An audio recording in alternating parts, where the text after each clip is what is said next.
shaping our world. Today on the show, we have a special guest, Michael Akintayo, a marketing and sales executive with expertise in the evolving digital marketplace. He's joining us for a discussion on the future of e-commerce in Africa, a topic that is gaining momentum as there is a lot of digital transformation reshaping the continent's commercial landscape. You're welcome to the studio. Thank you. Thank you for having me. It's my pleasure to be here. All right. So let's begin from the scratch. E-commerce seems to be gaining some momentum globally. Now, can you give us an overview of the state of e-commerce in Africa, most especially Nigeria? Okay. So for the layman, e-commerce is simply electronic commerce. It is simply buying and selling over the internet. So prior to a few years ago, for you to have access to goods or services that you want, you have to be there physically. So until I'm with you, right in front of you, I can't exchange money for my service until evolving trends, evolving landscape to where we are right now. So now people can order on the internet. You don't have to see people physically to have any product you want, irrespective of what the product is, at least most of the product. So that's where we are right now. So about e-commerce in Africa and Nigeria specifically, e-commerce in Africa is evolving, really evolving positively, and is on a positive trend, and Nigeria especially. And some of the factors, there are numerous factors to this, but one of the factors is Africa has a very young demographics. Most people, or the median age for most Africans, at least for the 10 most populous countries in Africa, is about 18 years old. So if most Africans are 18 years old, that's a massive young population, which most of them want to be digitally involved, which is positive for the continent and for the e-commerce space. Another great factor to what is happening in e-commerce right now is mobile phone penetration. I think as at 2023, about 487 million or thereabouts have access to mobile phone in Africa. So the more people have access to mobile phone, the more people have access to internet, the higher the penetration of e-commerce in Africa. So that's just the basic overview of where e-commerce is right now in Africa. Okay, so what qualifies as e-commerce? Because I know that there are some online stores, and then there's some, all our online stores really, but then we have some who have our websites where you can order and make payment. And then there's this new wave of, so I don't know if we'll call that e-commerce. You're the expert. Okay. Like we have people who sell on WhatsApp, on Instagram, Facebook, and all of that. So what exactly qualifies as e-commerce? Okay, everything you sell on the internet qualifies as e-commerce. So when we say e-commerce, it could be business to business. Maybe you are a business, you are selling through another business to another business. It could be business to consumer. You are a business, you are selling directly to people that are going to use it. It could be consumer to consumer. You are a consumer, you're also selling to another person that wants to consume. For example, I get my mobile phone. If I feel like I want to get a new one or a better phone, I'm exchanging it with someone else. That's business, a consumer to consumer. So there are a lot of times I want to dispose anything I have. I go to Facebook Marketplace to put the phone there. Someone else reach out to me that, oh, Michael, I'm interested in this. So that also qualifies as e-commerce. So anything you sell over the internet, you exchange value for money, irrespective of the medium, whether it's social media, whether it's websites, whether it's mobile apps, it qualifies as e-commerce. Yeah. Okay. Thanks for that clarification. Thank you. Now, which industry would you say is the biggest, industrial sector, would you say is the biggest beneficiary of e-commerce in Nigeria? Okay, I would say the retail sector. People want consumer goods every single day. So I would say that's the sector that has benefited the most from e-commerce in Nigeria, especially the fact that transportation is expensive right now in Nigeria, crazily expensive. So people might think of the factor of, instead of me going to this store physically to get, maybe I'm going to spend, let's say 5,000 naira to get to the store physically and come back. Why don't I just make an order on the company's website, get a delivery person to deliver it to me, maybe at 2,000 naira, saving 3,000 naira. That's what you can use for something else. So retail sector has really benefited from the thriving or the growing e-commerce sector in Nigeria. Okay, now, I mean, as much as it looks like there's a large percentage of business owners who are open to e-commerce, there still seems to also be some section who are struggling with digital adoption. I mean, people are skeptical about selling online, buying online, and all of that. What are some of the biggest hurdles that you feel is making some persons not adopt e-commerce in Nigeria? Okay, like you've mentioned, consumer trust is a huge factor when it comes to e-commerce in Nigeria and Africa at large. Okay. For example, Africa has the highest cybersecurity concern or issues every single week. There's almost 3,000, about 2,900 and something incidents of cyber security concern in Africa every single week. So consumer trust is still quite low. However, it is growing. So people want to feel like, I want to make a safe transaction.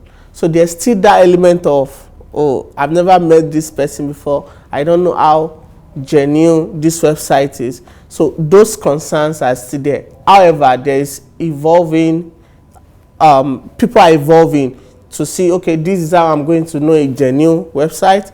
This is how I'm going to fact check where I'm buying, what's their review online, what has people said about them, are they on social media in addition to their website. So people are now finding ways to know that these are what's genuine, these are websites that are genuine for me to exchange value or my money for products, and these are websites that are not genuine. Okay. Now you mentioned the issue of transportation. Yeah. So let's touch on logistics. Okay. Now, what role do logistics and some supply chains innovation play in overcoming infrastructural challenge for e-commerce in Nigeria? In Africa, let's take Africa as a whole. Considering that sometimes when you pay for goods, yeah, and then you ask that it be delivered, and then you have all this bureaucracy about, oh no, I can't. Okay, first of all, sometimes the address, yeah, the supplier have issues delivering to your address. Yeah. Then some of the logistic companies says, oh, I cannot do doorstep delivery even after you have paid for doorstep delivery. And there's a whole law that has to do with logistics and all of that, which sometimes discourages consumers from accessing e-commerce.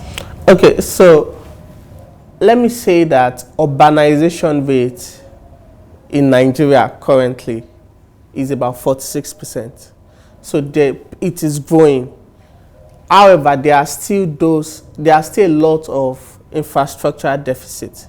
Okay. So logistics remains a big challenge when it comes to e-commerce in Nigeria, especially because some areas there are no good roads to lead there. Some addresses are not correct, even if you put them on the map. Those challenges are still there.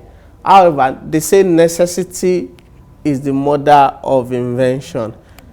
Logistic companies, because of those challenges, if you can't do a lot of things about the challenge, you should be able to innovate your ways. So logistic companies are now trying to innovate. For example, there might be some section where if very close to your place, they can set up a center that if you are unable to get your product when we come to your house, you can go to that center, get your product from the center, which will reduce stress of you accessing your product. And they can also innovate. Some are already doing it using tracking tools.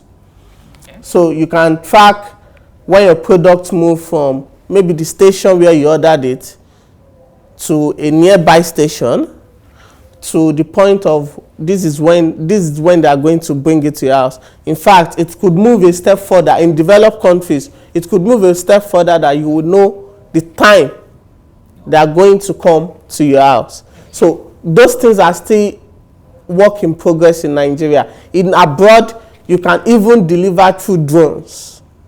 They bring drones, you collect your product, but it is still an evolving system. But I'm happy to see the progress made so far in terms of logistics, especially last mile logistics, which is them delivering it to your house itself. That's the type of the section of logistics that has the highest challenge, them delivering it to your doorstep. Yeah.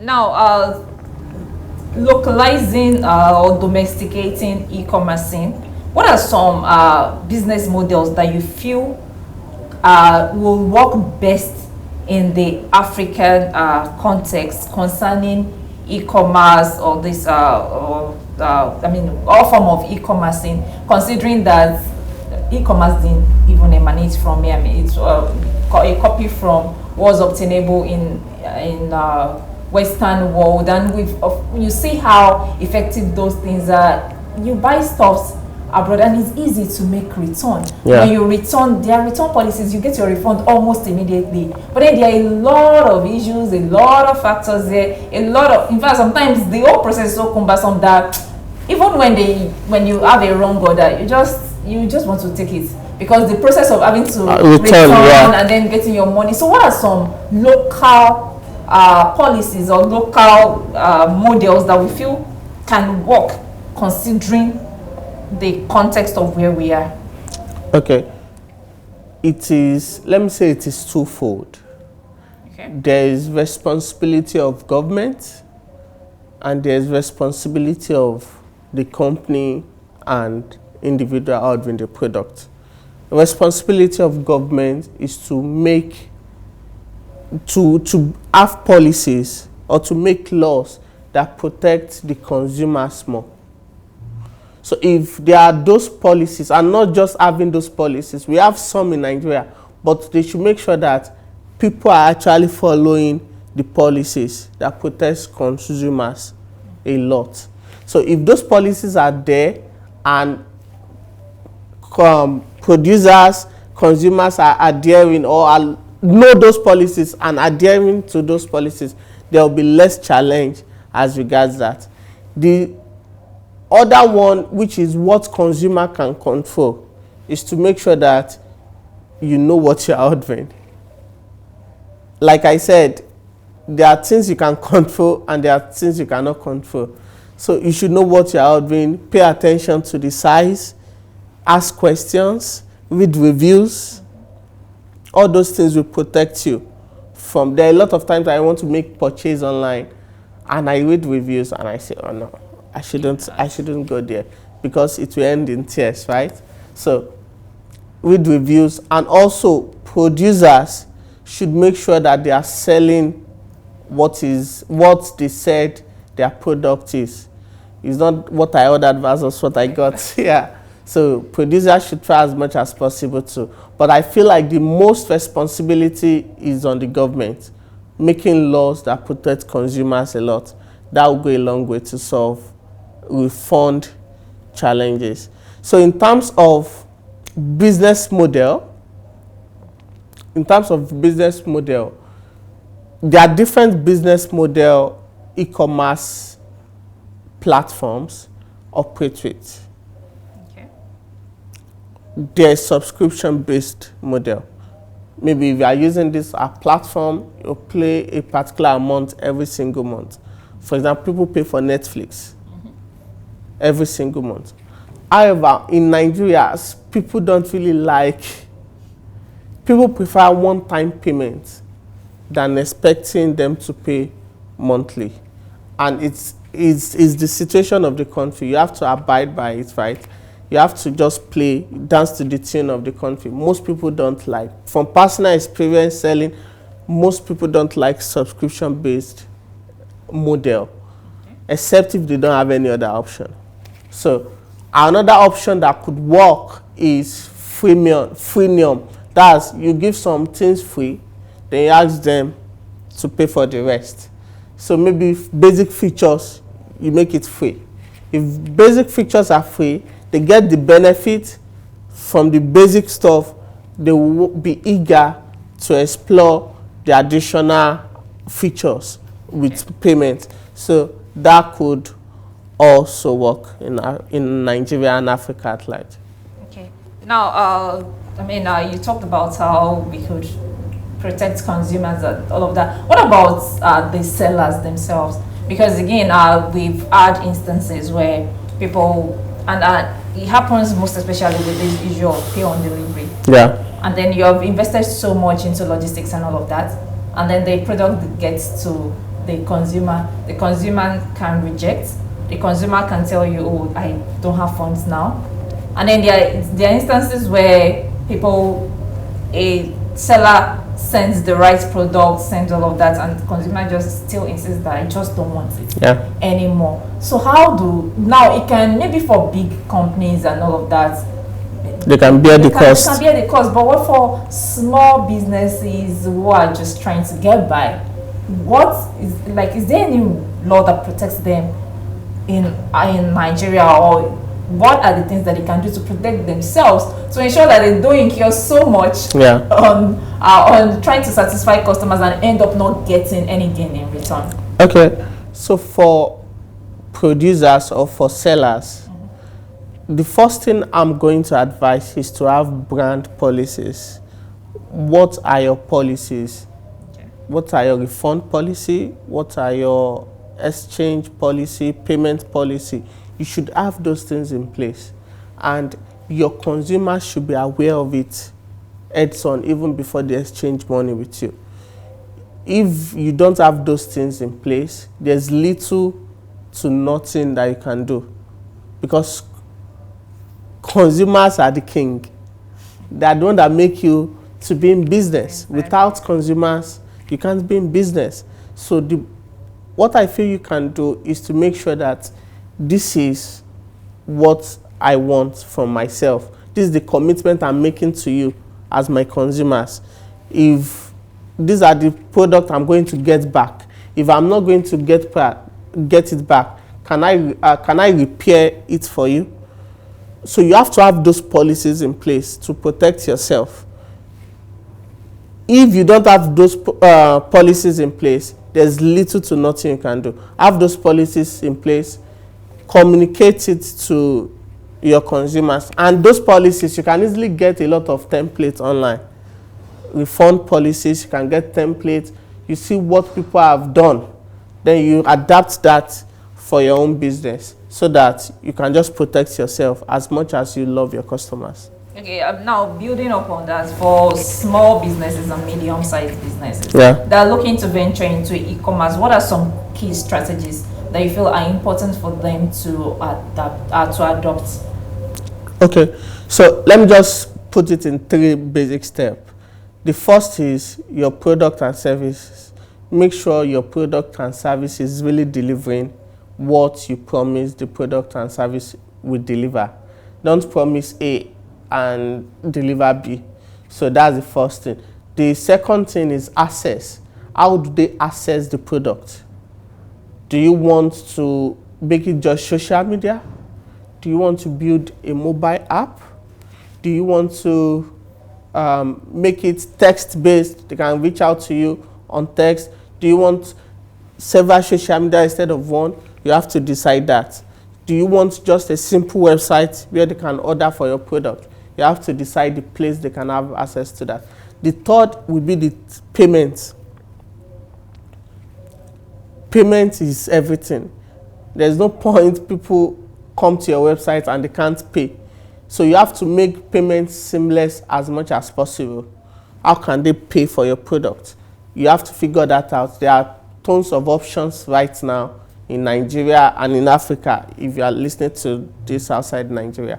So that's there. And the last will be the logistic. Okay. How do you figure out logistics? What's your promise? Will they get their product in 3 to 5 days? You have to have those things in place. It's not just they won't know when they are going to get their product. So if you can figure out having good product and service, the right access, where they can access your products, is it websites, is it social media, is it app, mobile app, payments, and logistic, then you should be good to go for your small business. Okay, let me pick it up from payments. Okay. I mean, the future of money now is beyond the currency. Now, I mean, we have the digital currency and all of that, but it looks like Africa is still struggling, grappling with all of that. Now, how do you think, like, do you foresee a future where Africa as a continent would make use of all of this automation, blockchains, all manner of digital wallets to help improve e-commerce? Yeah, I feel like it's very closer than ever, because the main issue before is that you only have access to banking service if you have a bank. Now, there's embedded finance. You don't have to go to a bank physically to have access to loan. Insurance, you can have insurance on your phone through embedded finance. Embedded finance is just including financial aspects into a non-financial aspect. So people can have access to loan without going to bank. So there's increasing people, because we have a huge population of unbanked in Nigeria and Africa. With innovations like embedded finance, people are now saying that, okay, I don't have to have the money physically, I don't have to go to a bank physically to get things done. So things are happening. And blockchain, artificial intelligence, every single technology is coming in full force in Africa, and it's already happening. It is already happening. People can make payments like before. Let's say as early as 5 years ago, if you want to do transfer to buy something, they will say no. Now almost everybody is accepting transfer. Drivers are accepting transfers. So almost everybody know their OPay or something offered, because it's their phone number, so most of them know it. So those things are already happening, and the future is really exciting. Okay, now talking about logistics, I mean, ensuring that you can deliver to where you say you can deliver to. Now, it looks like a lot of, in Africa, there's no interrelatedness. When we talk about businesses, I mean, it's not like you can order from Kenya and get it delivered. But then these things are not rocket science in other places. It happens and all of that. So how can businesses grow from just being a local, I mean, from just being a business in Nigeria that serves Nigeria markets alone, but being able to ensure that your products can be accessed across Africa? Okay, good. So there is something called African Continental Free Trade Digital Protocol. So what that protocol, and I think as at the last time, as at 2023, about 48 countries in African Union has already signed up for it. Liberia was the latest as at the last time. So what African Continental Free Trade Agreement for the Digital Protocol, what it is meant to do is that it wants to give every single African countries opportunity, break down barriers that will prevent someone in Nigeria from doing business with someone in Kenya, from someone in South Africa from doing business with someone in Egypt. So that's what African Continental Free Trade for the digital trade protocol is meant to do. And also to harmonize law. Nigeria have the law that guides digital service. Kenya has their law. Different other African countries have their law. So another thing the African Continental Free Trade Agreement for the digital protocol will do is to make sure that we look at how can we harmonize some of the law in terms of data governance too. Because when you are buying online, you are exchanging your data. People have access to your details. How can we make sure that people's data are safe? If I'm buying from Kenya, how can I make sure that my data is safe with the Kenyan merchants? And what another thing it will do for African continent is that it will make us have more local products exchanging in between countries. So once they've started the pilot, but I believe that if more countries fully implement it, Nigeria is really a big part of it. If more countries fully implement the African Continental Free Trade for the digital protocol, digital trade protocol, it will revolutionize the way e-commerce is done in Africa. Okay. Now, looking ahead, what are your predictions for like the next 5 to 10 years for e-commerce growth in Africa? Okay.